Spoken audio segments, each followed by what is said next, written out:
I'd like you to turn back, please, to the psalm which our brother read to us. Psalm 18, we read part of this psalm. It's an extensive psalm. Just going to look at first 19 verses here this evening. Thank you again for your warm welcome. It is lovely to be with you today. Thank you very much. The psalm begins with a testimony, doesn't it? In verse 1, I love you, O Lord, my strength. That's a testimony. It's an acknowledgement of who God is, of all that he has done in the life of David, the one who is writing this psalm. And I trust tonight that you have a testimony, that you are able to acknowledge God, his goodness, and his mercy and his grace towards you. There are so many different ways in which we can testify to God's goodness. We can testify to his faithfulness in the affairs of life, maybe matters of health and things like that. But we can testify to his kindness in bringing us to be part of a fellowship like this, where there are those who will pray for you and care for you and love you. But the greatest testimony that any human being can have is the acknowledgement that the grace of God has worked in their life.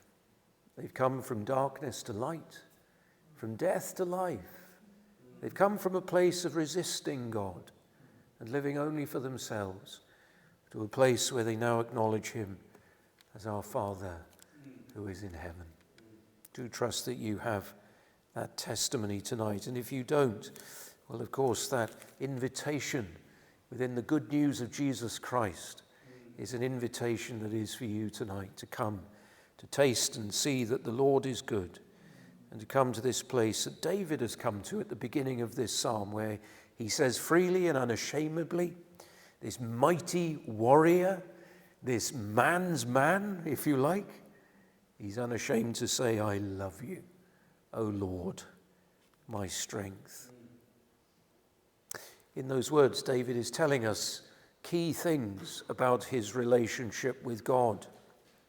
We live in a world where people talk about God, they have ideas about God, they may blame God for things, they may acknowledge God in aspects of their lives, but the language that David uses here is not about a theoretical relationship or simply some observations about God from a distance. But the language that's used here is the language of the heart. And because it is the language of the heart, it is the reminder that David, as indeed with every true Christian believer, has a heart relationship with God. David has seen things that the Lord has done, and he has received things from the Lord. And these things have now inclined his heart towards God. The heart, the seat of the emotions. That word that we use to describe, as we read about this morning, I suppose, our inner being, our very essence, the thing that drives us, the thing that ultimately is me when everything else is stripped away. Here David says, I love you, O Lord, my strength. Unashamed language of deep affection and emotion. We must never be afraid of this as Christians. It's so important and it's so natural. I was speaking to a friend who has now retired from ministry, and for many years he was on staff at a very large church in central London, and with a very well-known minister in that situation. That minister's retired now, and he met up with him recently. And the minister who'd retired hadn't been going to the church which he once pastored for many, many years. But recently, due to ill health, he's needed to go somewhere near, so he's gone back there. And my friend was talking to this man who once had been the minister of this church and asking him how things were going. And he said, well, I look around on a Sunday and it comes to the point of the sermon and everyone opens their Bibles and their heads go down.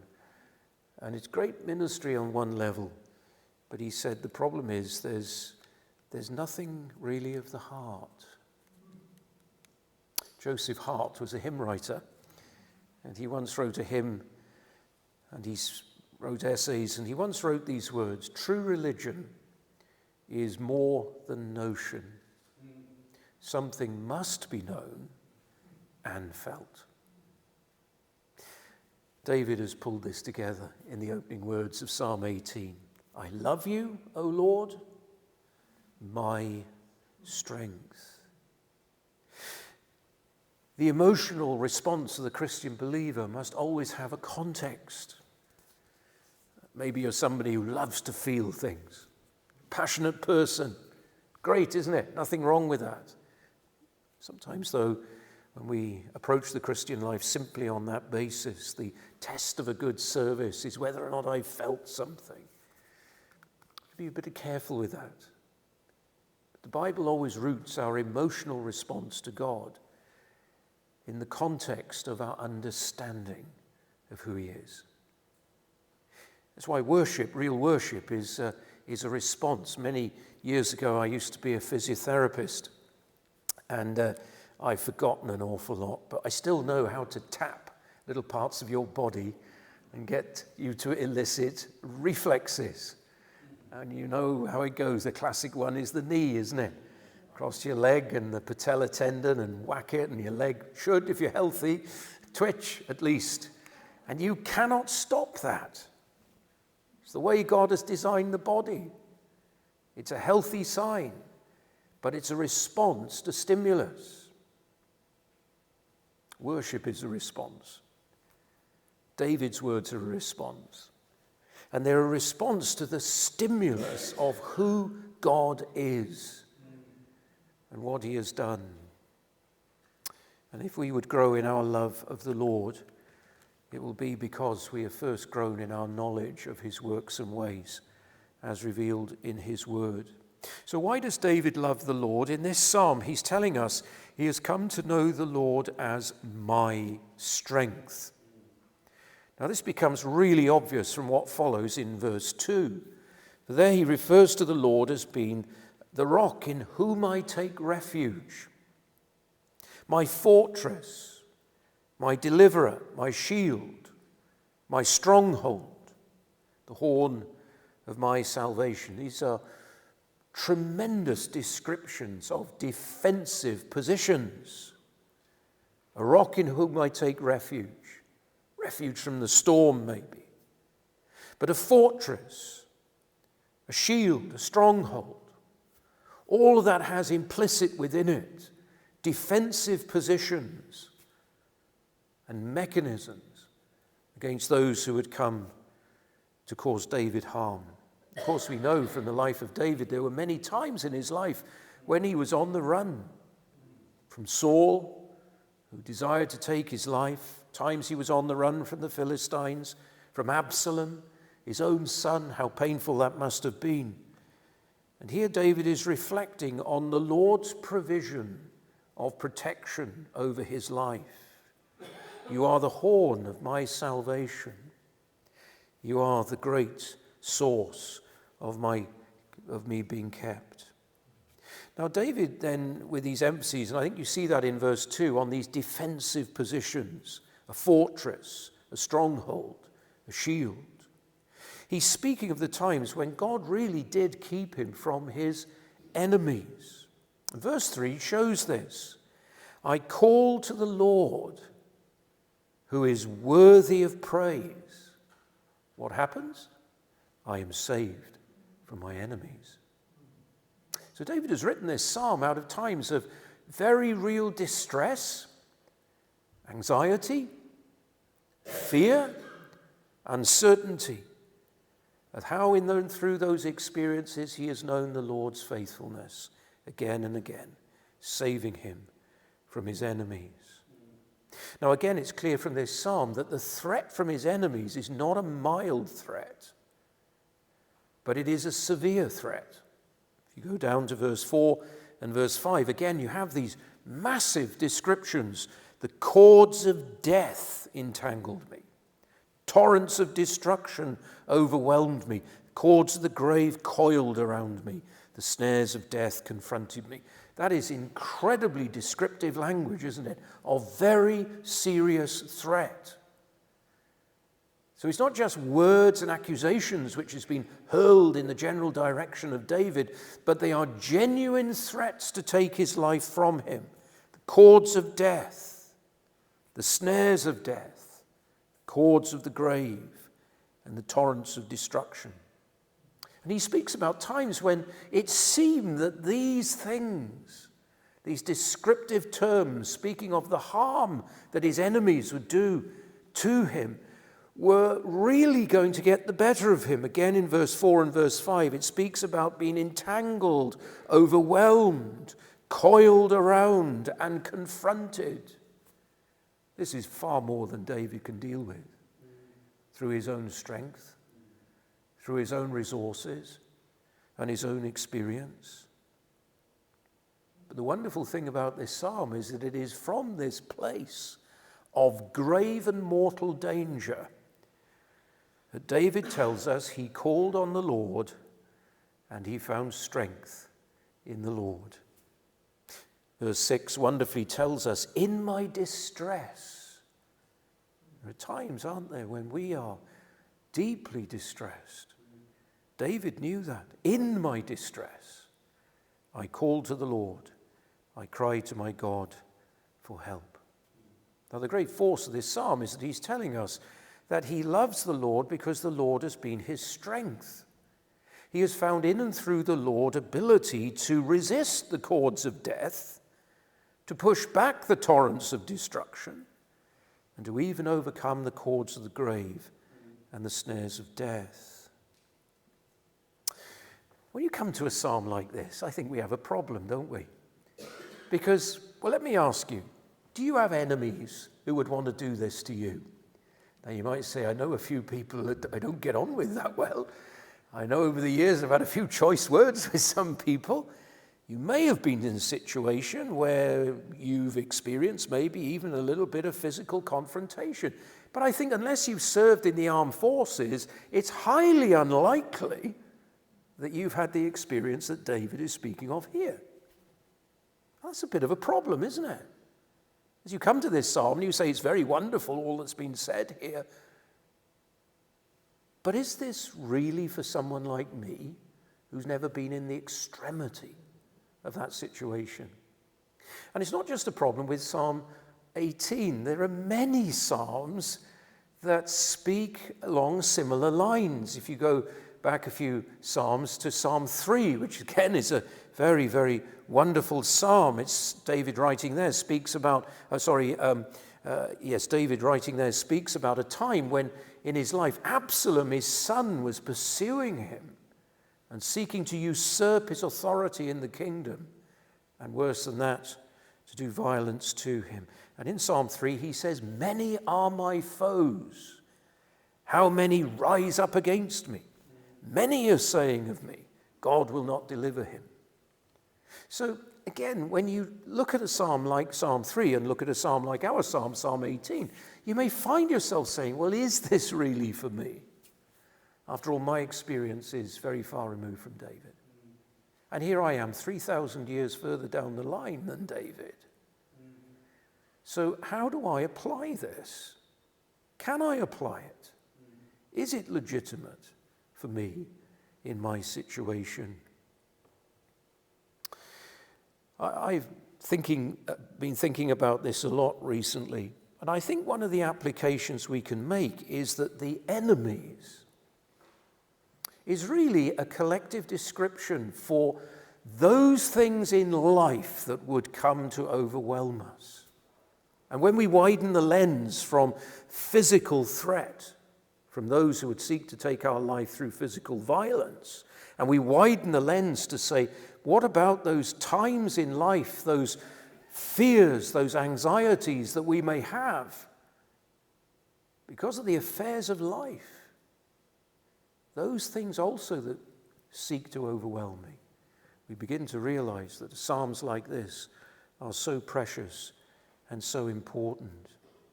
Our foes often are our anxieties and our fears and our dreads, the things that threaten our sense of peace and calm, the things that drag us down, And you may be here tonight with an inward sense of real feeling disturbed within about what is happening in your life right now, or in the life of a loved one, or maybe just in the world around us.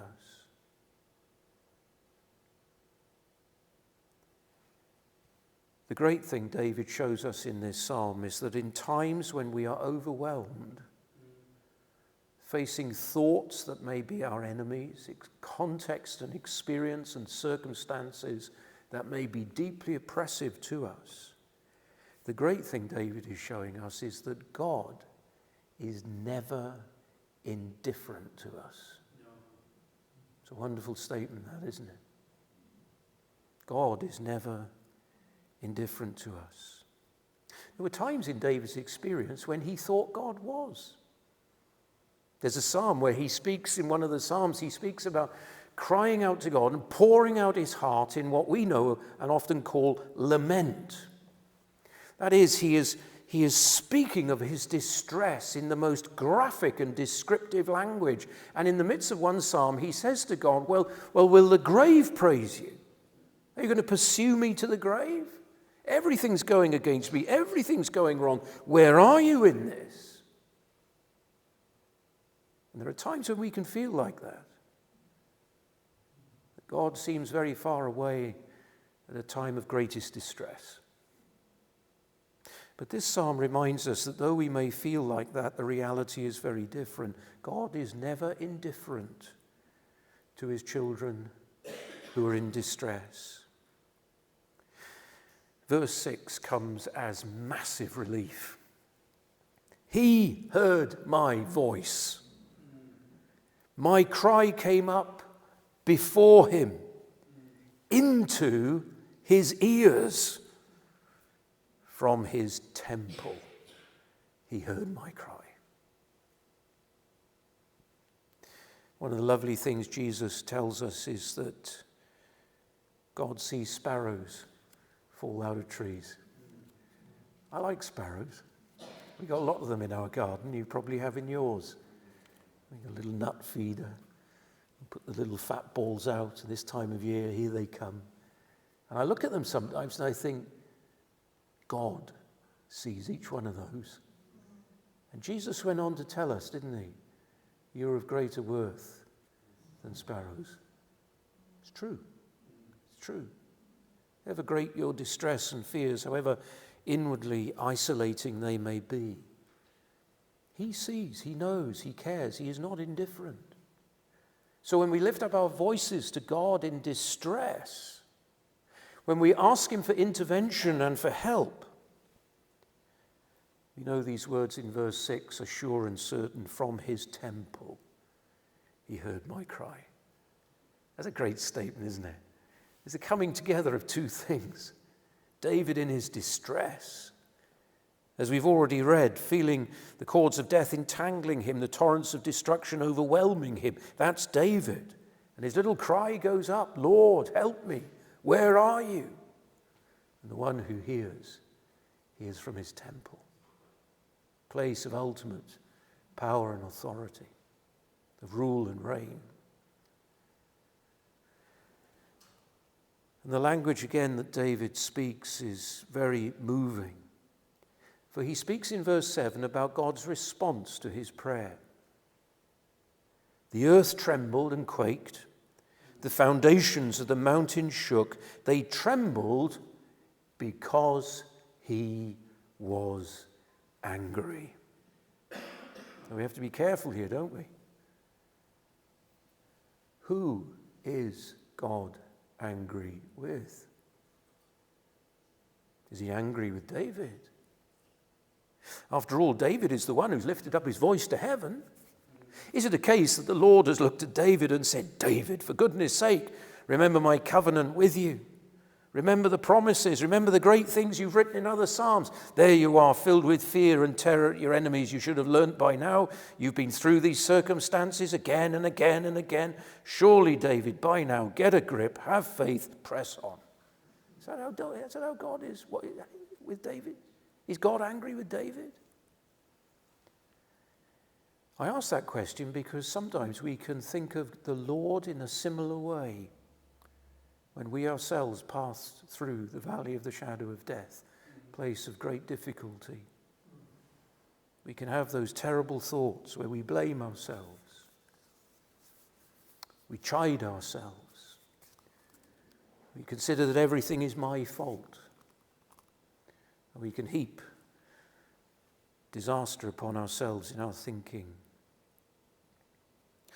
Well, as we go on in the psalm, we see that God is angry, but he is not angry with David. The great threat to David has led him to cry out to God, who has led him to these places of safety and security: rock, fortress, deliverer, shield, stronghold, salvation. But the anger of God in this psalm is towards David's distress, towards its cause. In David's case, towards his enemies. The Lord is angry with David's enemies. And we're going to see in a moment that it is more than just a response in the heart of God, but it is the beginning of intervention and deliverance and salvation for David. Again, it's important for us to remember we live in a fallen world. You pick up your newspaper tomorrow, or you look online and watch or listen on the radio, and you will hear of terrible things. You've heard today, haven't we, of two young teenage boys stabbed to death in Bristol. You hear of corruption in high places. You hear of war and violence. You hear of injustice, exploitation, those with power taking advantage of those with little power or no power. And you look at it and you feel stirred in your heart sometimes. How much more is the heart of God inflamed as he sees that creation that once he had made it, he said it was good. Afflicted, tainted, brought into chaos through the power of sin. And so it is, I think, that we can include our own times of distress. Maybe your distress is because of a physical issue, maybe to do with illness of the body or the mind. Where has that come from? It's come from a creation that is now in chaos. It doesn't mean that because you've got arthritis or a heart condition or something like that, or issue to do with your mind like depression or something like that, that somehow you are a terrible sinner. No, the reality is we are all caught up sometimes in the chaos of a fallen world. And we are affected by it. And it does discourage us and it does break us down. And there are times when it brings us to a place where we find ourselves in great distress. We may even borrow some of that language of verse 4 and verse 5. What a comfort it is to know that not only the Lord hears, but what he sees afflicting us, he is angry with. God is not angry with David. His anger is towards his enemies. And God is not angry towards you in your distress through the challenges of living in a fallen world and a chaotic world. But he is angry with the cause of the chaos. And the cause of the chaos is the power of sin. Now, one of the amazing things about this psalm is that the descriptive language that David uses is so incredibly rich. It speaks not only of David's distress in descriptive ways in verses 4 and 5, but now he goes on to speak about God's response in his anger. And he does it by using a series of descriptions that we immediately get as human beings. Theologians give a long fancy word for this, all right? They call them anthropomorphisms. What do we mean by that? Well, the Bible tells us God is a spirit. But here it speaks about his nostrils, his mouth, his eyes. And what David is doing, what God is doing through David in the writing of this psalm, is that he is using descriptions that we immediately recognize as human beings to point to certain things going on in the heart and mind of God. Look at verse 8. Smoke rose from his nostrils, consuming fire came out of his mouth, burning coals blazed out of it. This is poetic language to describe an incredibly powerful, intentional response in the heart of God towards David's distress. Now, wonderfully, this psalm shows that God is not, as it were, looking down from his holy temple, merely filled with fury towards David's enemies and the distress he's experiencing. Because in verse 9 we have these glorious words. He parted the heavens and came down. He is not passive. He is not there wringing his hands about the state of the world. And wouldn't it be wonderful if something could be done about it? The great news of the Christian gospel is that he has done something about it. And those words at the beginning of verse 9 are words that ultimately point us to the work of the Lord Jesus Christ himself. God is not indifferent to us in our distress, but he has come down, and he has come down to us. Now again, as David writes, the language that he uses is extremely graphic in verses 9 to 12. He speaks about as he comes in mighty power to do holy violence on the enemies of David. Dark clouds were under his feet. He mounted the cherubim and flew. He soared on the wings of the wind. He made darkness his covering, his canopy around him, the dark rain clouds of the sky. Out of the brightness of his presence, clouds advanced with hailstones and bolts of lightning. I don't know about you, but I think that's almost impossible to imagine, isn't it? But again, it's language that's saying that as God comes, he does not come as one who is unable to intervene. He comes full of majesty and glory and power.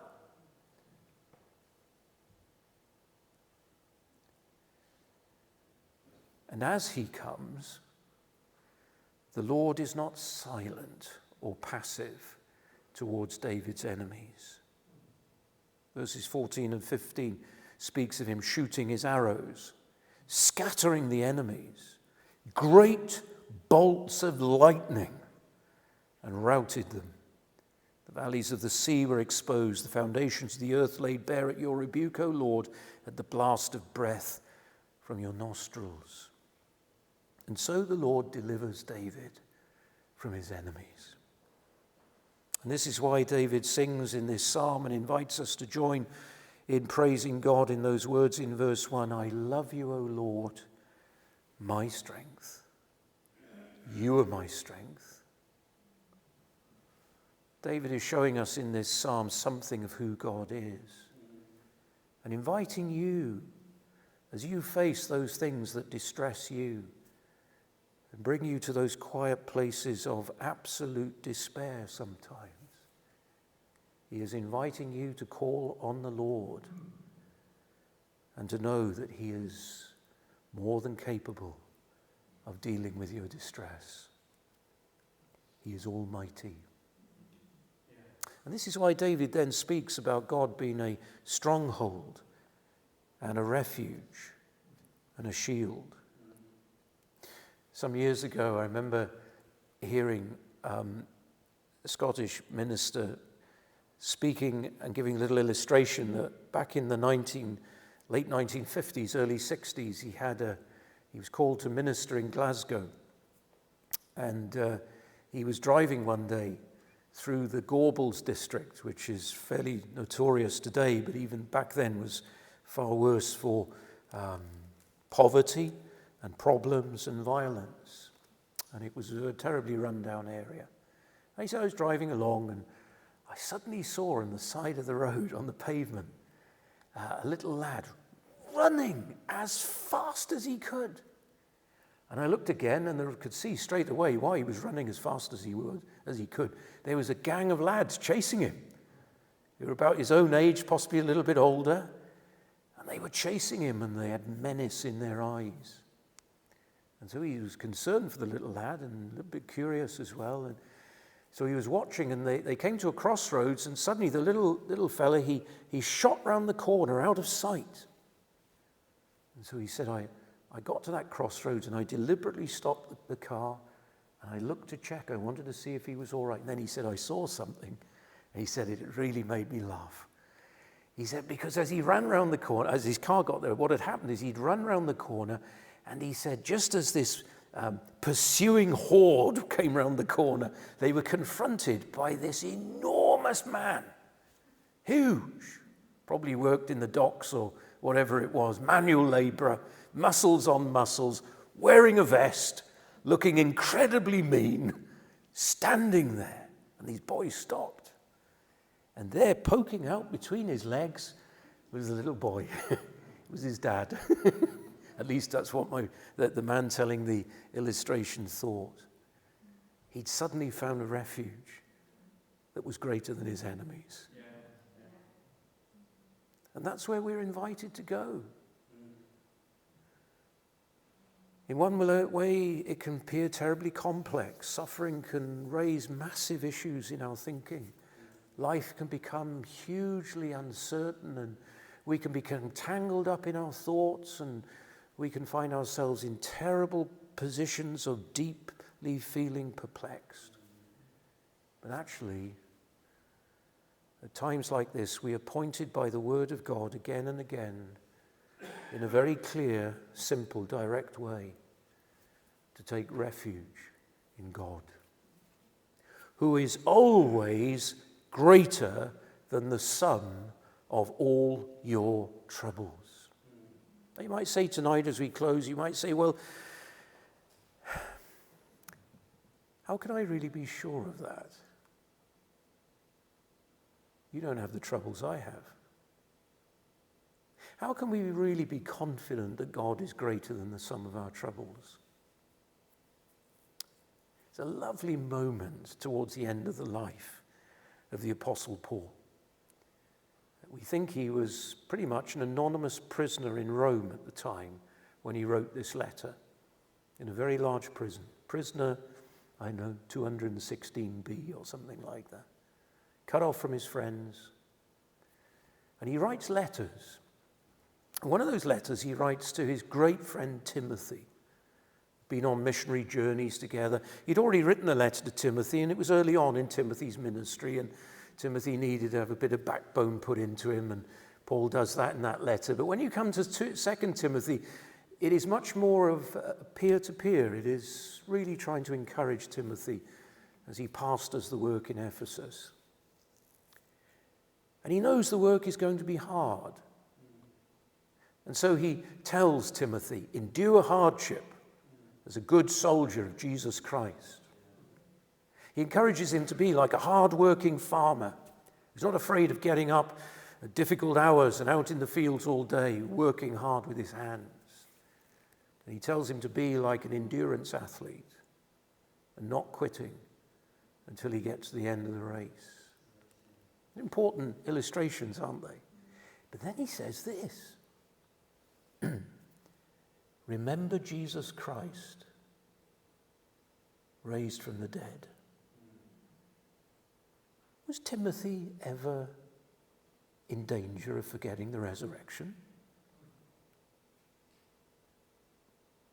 Was that a real challenge for Timothy, that somehow in the midst of the busyness of pastoral life in Ephesus, he would somehow forget the news that Jesus Christ had been raised from the dead?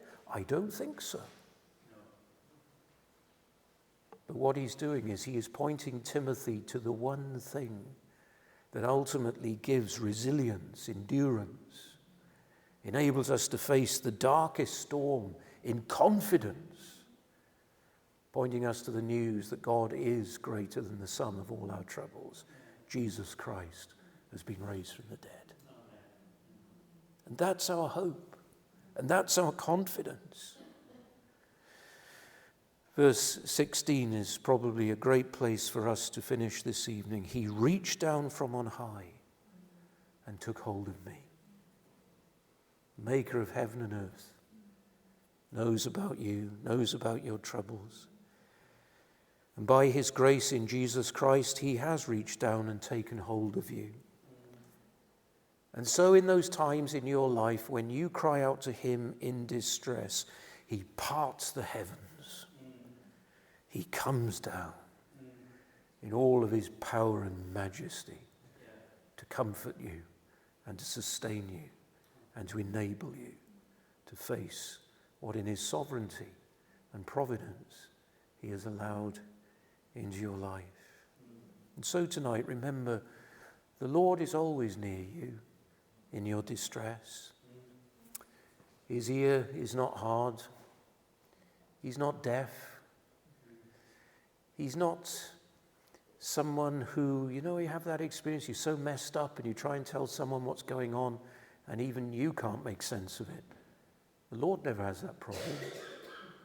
He knows always immediately your distress. He bottles up our tears in a bottle. He perceives our thoughts from afar. And he is never indifferent to you. He is not cold-hearted. No matter how far we may have wandered from him, no matter how cold our hearts may have become through neglect of fellowship with him, he is never indifferent to his children.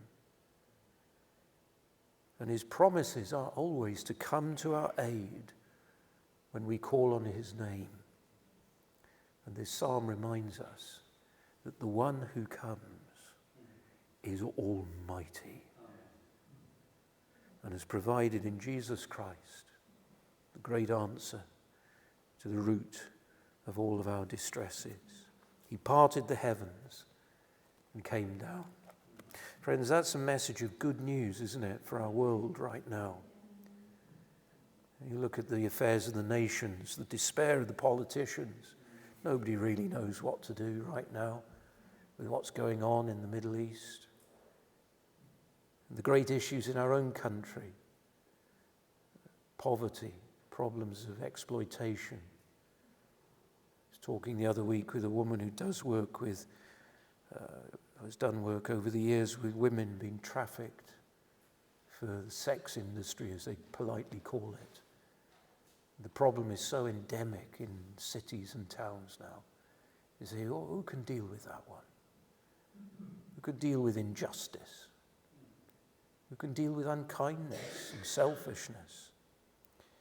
Well, the good news of the Christian message is that there is one who has parted the heavens and come down.